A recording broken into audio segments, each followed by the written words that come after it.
it should be a winnable road game, right? Easily. Or at least a good game. Yes. And you sit down and eat a little dinner, and right away you can just sense that, okay, this isn't going well in like the first 5 minutes, and then you're sitting there watching the team down by 40. Oh. Illinois hasn't won a game yet in the conference, and they're fighting to get the score below 30 points. I mean, how's that possible in basketball, in college basketball?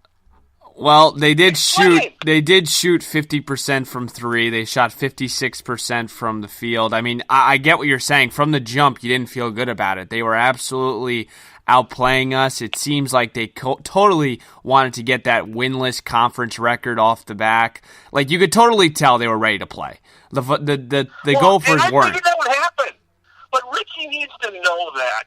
I mean, he knows that Illinois hasn't won yet. They've played. I've watched them a couple times. They're scrappy. They are. And he's got to know that they're going to be super fired up to play at home against a bottom 5 team. We'll call them a bottom 5 team in the Big Ten. Know the team's going to be fired up because they're at home and they want to finally get a win. He's got to be prepared. Either that or I don't know anything about this guy. I think he's a clown.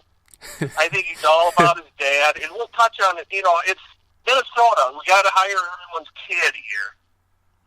And I just think he's another unproven coach. He's 8 years old, I think. He's very young. And I don't have a problem with that, but once again, he only had, 1 year at Florida, international? Yeah, Florida, international. A college you could probably make. Yeah. And I'm just saying, this...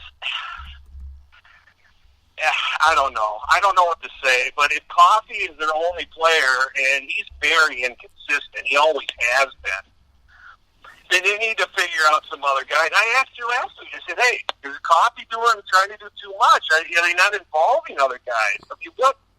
There's no flow. No, there's not. It. No, I get it. And I'm just looking at Illinois' schedule. They lost by 8 to Indiana. They lost by 2 to Northwestern. They lost by 10 to Michigan. They were in all of these games. They lost by 10 to Ohio State. They lost by 2 to Notre Dame. Their schedule does not serve them justice. They lost by 8 to Gonzaga, who's number 3 in the country. Look, I'm not here to make excuses, but you could totally feel from this start that they were going to come out and they were going to really push and try to blow out the Gophers. And that's exactly what they did. I have no defense for it. Pitino had a horrible game. This was totally a trap game. He should have had his team ready. They weren't ready at all. And maybe you're right about Coffey. Maybe he does try to do too much. But, where's Jordan Murphy? Where's the guy that's supposed to be this? He was on the Naismith top 10 list this year, Dave. Isn't this his 8th year with the team? Or at least, realistically, what is this, his 6th year? No, this guy's got to play better. He's a senior.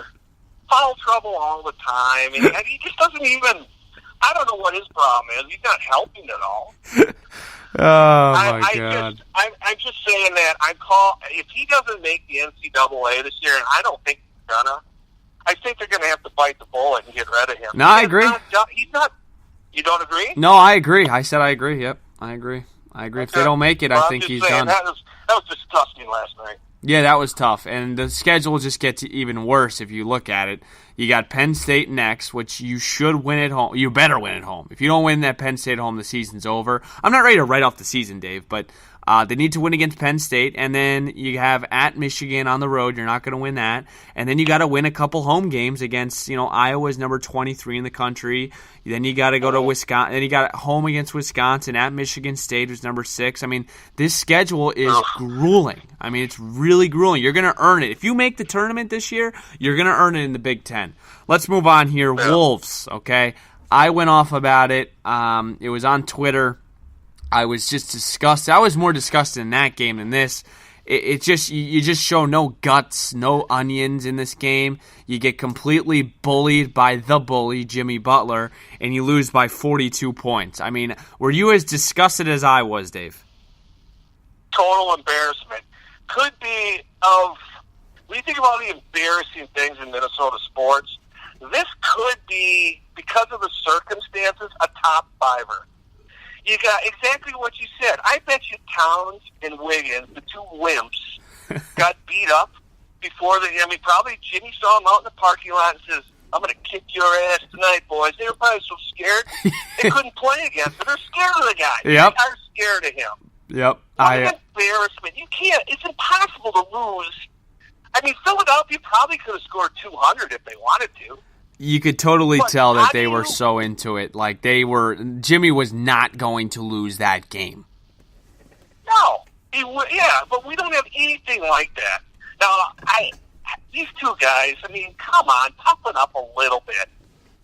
You can't be that bad. 42 points in a pro game? And Dave. You guys are so bored, I'm surprised.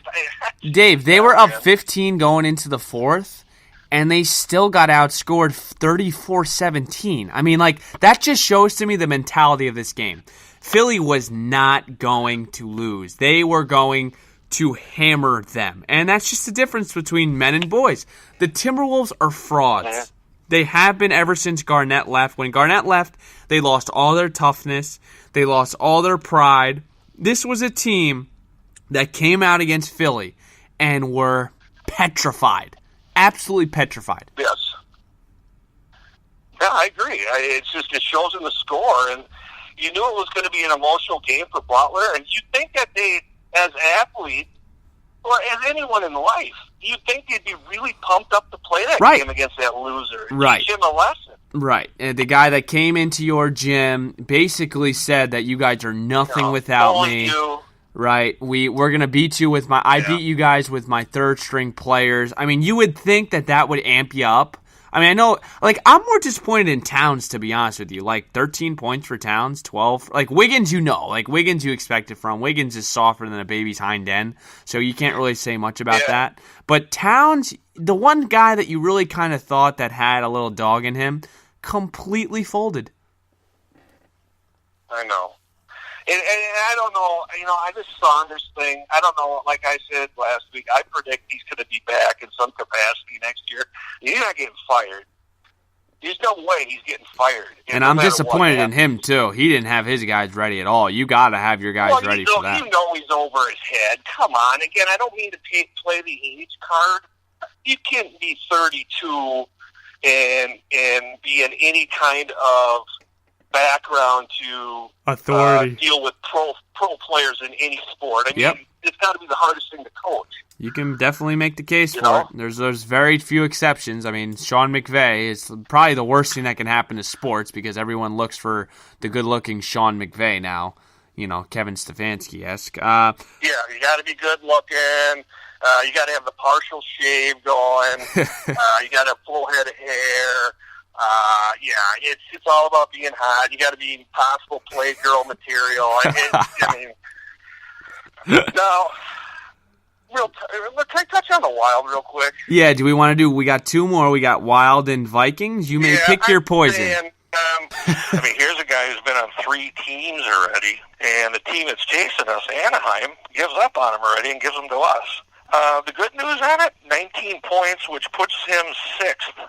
Overall on the Wild team. Oh my god! So it's got to be something positive. How sad is that? Oh my god! I've never even heard of this kid, to be honest with you, but everyone's loving it. Oh yeah! Well, he's got 11 goals. I mean, how many guys? There's only a few guys with more than 11 goals on the Wild. More than Charlie Coyle's career. Yes, probably. It's a good thing to look up. Now you're a component of blowing this thing up, huh? At this point, I don't want to see another 8th place playoff. Play maybe a couple of home games, unless they got to have that money that bad for the home games. But the arena's already selling out most of the time. It's pretty full. Oh yeah, money's not the issue there. I think they're gonna. The problem is for them to blow it up, they're gonna have to probably get rid of Granlund. And I don't think Stahl's going to bring anything in at this point. He's done nothing this year. Now they're stuck with him.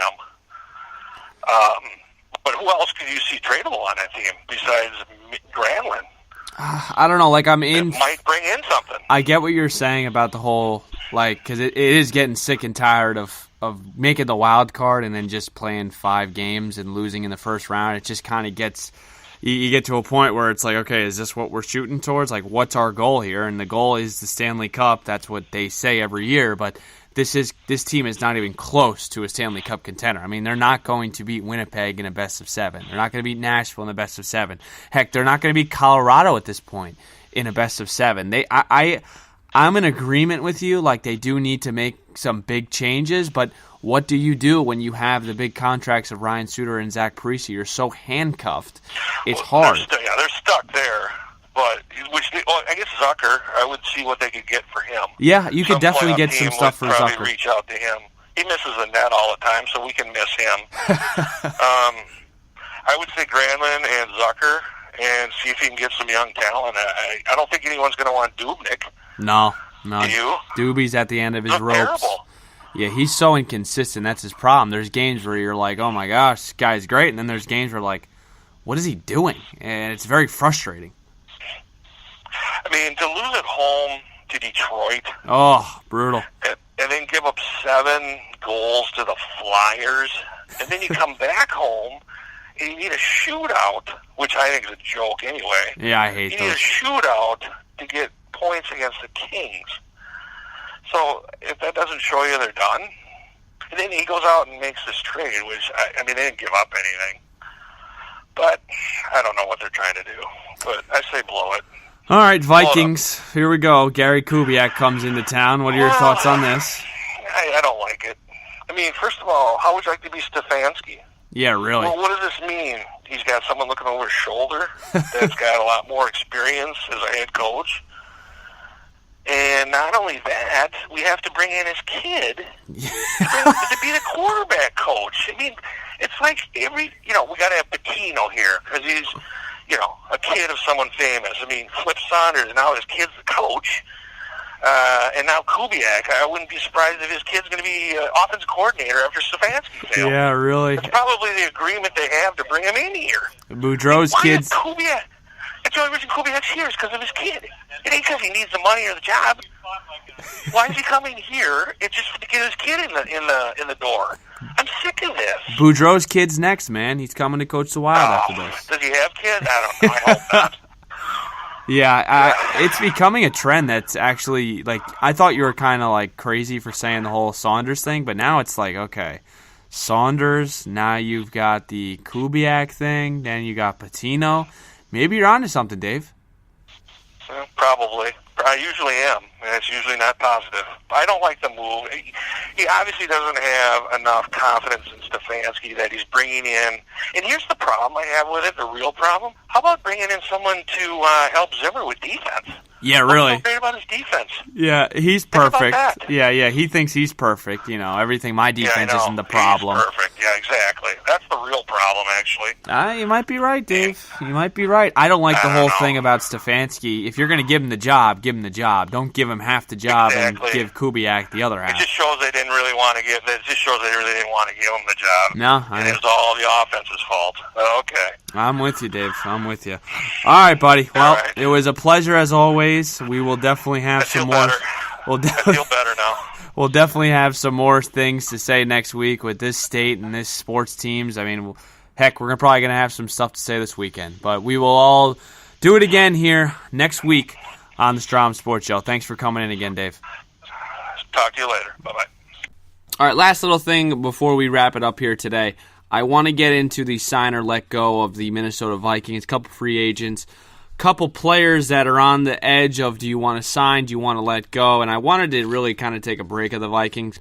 We've really nonstop talked about them for months now. From September really on to the end of December, it was all Vikings, so I want to give you guys a different perspective, and I can just, it is good to take a break from a team that really let you down, but we'll get right back into it. Sign or let go. I've got a couple names here, and I'll break them down for you. You tell me on Twitter if you want to keep them or not. Let's first start with Sheldon Richardson, who came in as a free agent. I mean, I thought he played really well. I think he was probably the most consistent guy on the list that I'll name you. You saw a lot of times where he can dominate a game. He had 4.5 sacks, 50 tackles. He really was the force on that defensive line this year. I think he was probably the second best one behind Danielle Hunter. I think this year it went Hunter. I think it went Sheldon Richardson. and then Linville, and then obviously Everson. Linville actually kind of had a quiet year, but I like Sheldon Richardson. I